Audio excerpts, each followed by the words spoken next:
DCGB! Ano nata? Ano yan? Iskaramosa na sa DCGB! Escaramuza, istorya sa kakanan, mano-mano sana, Marina, intra na sa Escaramuza.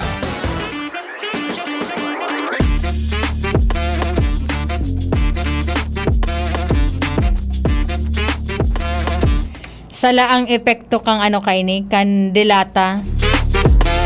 Nailing mo ni Tatay Jun na ano, nailing mo ni Tatay Jun na nagbuburo bay liligdi sa inutan.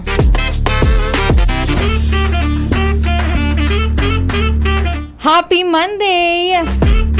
Bako, tigtuturo ka ni Kuya Chad na sa ampang kada kang camera bay. Maray na pagkaaga na po. Maray na pagkaaga. Maray na pagkauto na po sa inyong mga tugang. Naglalaan po kami na kamuna sa maray ng kamugtakan. Harayo po sa anuman na kahilangan. Habang kadaklan po kan mga tao. Iyo po may mga trabaho na ngunyan.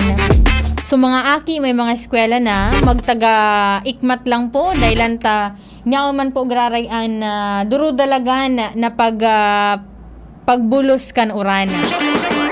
Kay puhanta lang po na pasiguruhan syempre ang mga pamandong. Tanganing day po kata magkahela. Oy, batiin ko lang po ni na maray na pagkahapon. Ngunyan ko lang Tatay Jun na realize na araman na ang Legazpi City Task Force Kaayusan at Kalinisan palan. Perming nakaantabay pag 12:30. Pero sabi ka sa bago ni Sir Andy Marbella, gabus man da ang mga programa kan DCGB. Talagang aantabayan ninda. Dahil just in case na may mga problema na kaya man sa nanindang masolusyonan, sinda na po itong nagdadalagan. Maray na pagkauto po dyan sa Legazpi City Task Force Kaayusan at Kalinisan headed by Sir Mark Andy Marbella. And syempre sa mga pag-iriba naman, inuton ko lang po yung public service turnover lost and found by Angel Torregosa. Nakuha po ining wallet na may laog na driver's license and cash po iyan. Just in case po na midbid po nindo si Mr. Makasiinag Jason Biato. Tama ba ya, Tresh? Ang wallet sa diri ni Sir Jason Biato Makasiinag. Napurot ini dyan ni Ma'am Angel Torregosa sa may parteng Macdo Albay. Dyan po yan sa Old Albay District. Tresh, sayin mo niyan ining wallet, be. Tig turnover yan sa imo. Ha? Ay, lalaki. Sige. Kay ang nakapurot po pala si Sir Angel Torregosa dyan po sa may Macdo Albay. And digdig po sa mga nakamidbid kay Sir Jason Biato Makasiinag. Pakiabisuan po tabi sa siya na wallet niya po digdi sa DCGB. Hanapon lang po nindo si Thresh Mareletana. Medyo payat-payat lang ining babae pero magkaon ini, grabe. Apo, kaya sa mga nakakamidbid po kay Sir Jason na Biato Makasiinag, paki-inform po naan sa iyang wallet na may laog ng driver's license asin na kwarta. May cash po ini ang niyang po digdi sa DCGB. Hanapon lang po nito si Thresh Mareletana. Dahilan po pig turnover iyan digdi kay Thresh ni Sir Angel Torregosa. Bata, dipisilon po bagangunan magkuha nin mga IDs, lalong-lalo na ining driver's license. Kaya yan po magdigdi lang po kamo sa DCGB makukuha po nindoan, makiklaim po nindoan IDs na iyan. At the same time, itong cash na ito. And kasubagong aga, dyan sa Barangay Dapdap, Legazpi City, tinawanin Certificate of Appreciation ining si Aaron A. Barunya, ang nagtaukan sa pagmidbid iyo si punong Barangay Glen Barcelon para sa pagmidbid kan pagiging honest kaini. Kan December 16, 2022 na kaya, napurot kaini ni Aaron Barunya ang sarong cellphone na ang tagsadiri kaini iyo ang residente kan Barangay Arimbay, Legazpi City na nag-attend kan second night kan Misa de Gallo dyan sa Santo Cristo Mission Church. And bilang syempre yan yung tigtataram na dapat an syudad kan Legazpi ko na an igwan din siring na pagmidbid.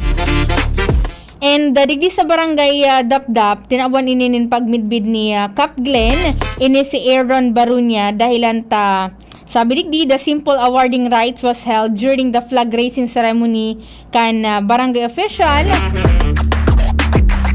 na kung sa impig atindiran po kan papa kaini ni Aaron na si Alex Barunya an awarding ceremony. Sabi digdi si Cap Glen and an barangay council kan barangay Dapdap ang nagtatao po ng recognition sa marhay na lakdang na inikan aki na dapat dapong magserbing modelo sa mga kapwa youths and sa publiko na iuli itong sunapurot niyang cellphone. And apera po kang recognition na iyan, nagtaumanin goodies and cash incentive si Kapitan Glenn Barcelo. Araw kaya na mga honesto. Actually ba ko na iyan pero merong pagkakataon na nagtaunin recognition ang barangay council kan barangay Dapdap duman sa mga residentes ninda na talagang nagpapahiling manin pagiging honesto. Kaya congratulations kay Aaron A. Barunya and sa papa niya na si Alex Barunya dahilan po ta magayon ang naging lakdang na kaini. Kung naisipon Kuya Jun, kung iba ang mga nakapurot ka ito, dahil na ito iuli And pasalamatan ta and sana mas dakul pang maging arog ni Aaron na talaga naman na nagpapamalas kan sa indang pagiging honest. Maray na pagkauto po muna pala sa gabos na nakaantabay sa satuyang official Facebook page, ang DZGB News Online. Sa iman po ka muna lugar, digdi po sa probinsya kan Albay. Maray na pagkauto po sa Indo and syempre, happy birthday po duman sa mga nagsisilibrar kan sa ilang mga kumplianyo. Ngunya na pagkaldaw, special mention dyan sa kuyang kaklasikan college, si Vea Alain Sumalpong, birthday niya po ngunya na pagkaaldaw. And syempre sa iba pa pong nagsisilibrar kan sa ilang mga kumplianyo, happy birthday po sa indo dyan. Sa mga naghahapot po kan vaccination schedule digdi po sa syudad kan Legazpi, igwasin da dyan nin bakunahan sa LC3, dyan po baga sa labi kaiyan, at the same time sa mga malls po digdi po sa sa Legazpi City. Igwasin da dyan sa LCC Main, sa Ayala Mall, sa Yashano Mall, sa SM City Legazpi. Tanganin pong madugangan itong mga personang nakakapagpabakuna kontra COVID-19. Tanganing magkaigwaman po ng proteksyon. Lalong-lalo na po bagangun yan na sigun kay RD Vera. Posibleng magsakat po ang number of cases na nagpo-positibo digdi sa Bicol Region. Arog po kayan ang nangyari sa China. Ayan po, dakulang posibilidad just in case na day magsunod sa public health standard and day nanggad talaga magpabakuna itong sa mga kwalifikado naman na mabakunahan. Maray na pag-go-to kay Ma'am Catherine Nueles Balasan, sabi na marahay na hapon po, pa-shout out kay Ate Gina Pobokan.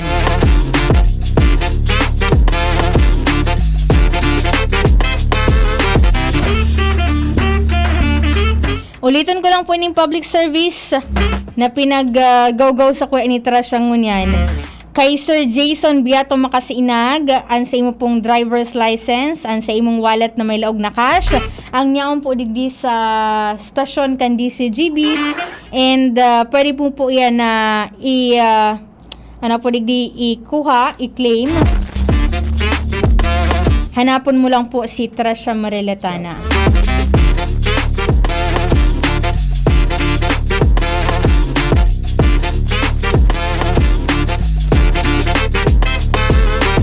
Maray na pagkauto po palan kay Brother Roland Manzanilla dyan sa Barangay Busay, Candaraga, Albay. Nakaantabay da po muna na pagkauto. Ang pagbati hali sa magbo-birthday na, sabi na magiging mahal na da siya tres. Mahal na da siya tres pag tigpabakal. Sa bagay, gold na Kuya Jun. Advance happy birthday sa muyang technician digdi. Siyempre, sabi ko digdi, ini ang membro kan lupong tagapamayapa. Yung man ang gana no, miyembro ini kang lupong tagapagpa diba? Di ka na nasa award. Basta sulupon baga sa kada barangay.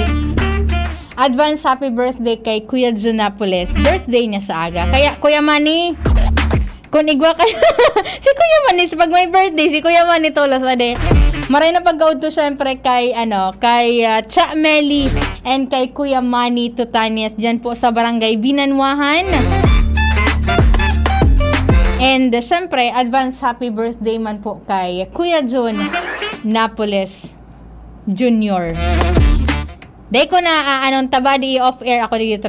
So kabilugan kang pangaran niya. Itago natin siya sa pangalang Arcadio.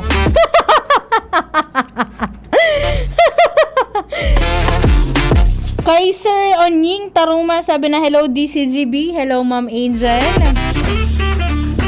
Medyo nagkalmada ang orandig di Kuya Jun, dahil nakipagbagsak yung orandig di sa syudad kan Legazpi. Pero maging maingat man po, grare kita sa pagpadalagan kan sa inyong mga vehikulo. Ang nakakaibanan ko po sa lado teknikal, si Kuya Jun Napoles alias Arcadio. Sa IT niya po dyan si Richard Asora, si Thrasher Mariletana, kasabay na po dyan sa production. Sa newsroom nga po dyan, si News Director / News Manager Mar de la Cruz, kaibanan si Jenny Balyaran, asin si Francia May Boras, medyo may tiglalakaw lang. Ako po ang sa inyong nakaibahan, ako po si Angel Mustaza. Antabayan na po ang masunod na programang Marhay na Hapon with Father Butch Bombasi OP. Ako po si Angel Mustaza. Bye-bye. Yan si Kong Joey Salceda, may tabang sa edukasyon. Yan si Kong Joey Salceda, problema ta may solusyon. Yan si Kong